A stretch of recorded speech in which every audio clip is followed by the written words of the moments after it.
Welcome to another edition of News Bites here on Daily World Television. My name is Kal Korff and I'm your host. Folks, we're out here in the beautiful city of Chandigarh doing some live recording. We're outside the studio, which is great. The air is fresh. The sun is very bright, which is why I'm wearing these sunglasses. So let's briefly recap a top story that's going down in the United States. This is day number 2 of the feud that's going on between American President Donald Trump and his administration versus the mainstream media. Now, when I say mainstream media, let's be clear. We're talking New York Times, CNN, Politico, Huffington Post, Washington Post, and even BuzzFeed. So what is the issue here? The issue is that the media is all upset because Donald Trump's staff decided to hold a press briefing, that's what they tell you it is, and to discuss some of the ideas about repealing Obamacare and what the Republicans' plans are to supposedly lower costs and improve it. They're not going to do that. They're actually lying to the American people and the world when they say they're going to do that. But let's play along and give them credit for what they told these reporters. However, at this event, which was held and given by Trump's spokesman, the New York Times was not invited, CNN was not invited. There were other media entities also blacklisted, and they were disinvited and not allowed. Now, the media, of course, is upset over this. I understand why. But let's be clear. It is hypocritical of them to be this way. And let me give you some facts that I think prove it. First of all, there was no media outrage when Barack Obama did the same thing to Fox Network, Fox TV, in 2009. In fact, the Obama administration wrote an email saying they wanted to exclude Fox because they were upset over a story that one of its reporters had written.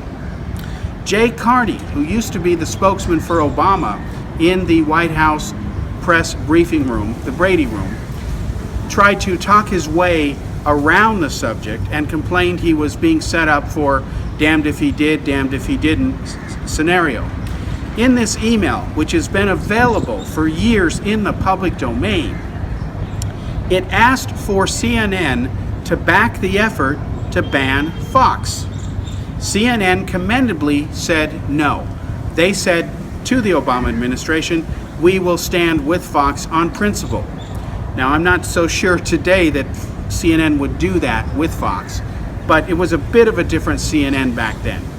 So we must remember that early on in the Obama administration, in the year 2009, they did ban Fox TV network and wouldn't let them participate in a press briefing known as a gaggle. And that's the second clue here, folks. Don't let the media lie and deceive you, the ones who are bitching and complaining that they're not being invited, saying we weren't allowed at the press briefing. It's not really technically a press briefing in the normal sense where they go to the Brady Room and the White House spokesman Spicer stands there and says whatever. That's not the type of event it was. Instead, this was a private meeting by invitation only in the West Wing of the White House known as a gaggle. They're either on the record, off the record, or partially both. And all presidents and administrations have done this for many decades, where they pick and choose who they want to invite. And don't be fooled by some presidents like Obama, who, after being rebuffed by CNN, decided they'll invite Fox, but it doesn't mean they're going to call on Fox. And that's another dirty trick that politicians use. They'll say, yes, the media is welcome, and yes, they let them into the event, but it doesn't mean that they'll call on all the media. And what Trump has made a point to point out is that he's going to call on the lesser-known media entities because he says he's tired of the big guys trying to control and manipulate the narrative. And let's be honest, folks, the mainstream media hates Trump so much that they have engaged and created and participated in, actively, in a record number of fake news stories. On the other hand, there's never been a candidate like Trump who does lie, has said things that are not true, he's exaggerated, he's had fiery rhetoric. He, of course, leads all the candidates who ever ran for president in 2016 for stating the greatest number of falsehoods and erroneous information, according to fact checkers. hopefully credible fact checkers. But back to the mainstream media. When a candidate misbehaves, it doesn't give the media the right to do the same.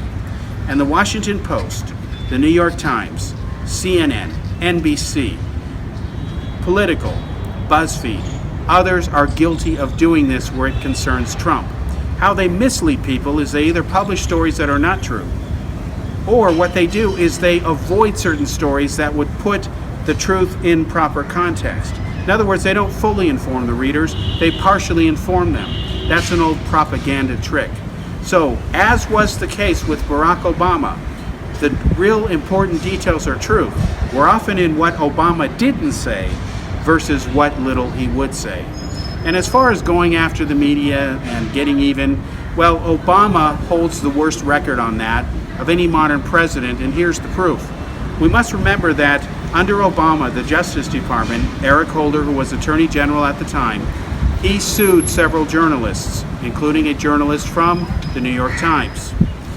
This was over leaked information. They wanted the sources that the journalists got a hold of and had published classified information from the CIA. Obama kept these journalists under threat of prosecution for years, running up legal bills that these people could not afford, and then decided to drop the charges. He knew it would never go to fruition. And then Obama had the nerve hypocritically to say that this was the most transparent administration in history, which was never true. And then he would say, oh, we want to protect whistleblowers. Yet he's trying to throw record numbers of reporters and journalists in prison. Obama inherited the lawsuit against some of these journalists. He could have dropped the charges the moment he became president, but no, he decided to continue the witch hunt. So, when the media complains about Trump, throw facts and reality back in their face and say, wait a minute, where was the outrage? Where were the mass demonstrations when Obama behaved even worse at times? The fact is they weren't there.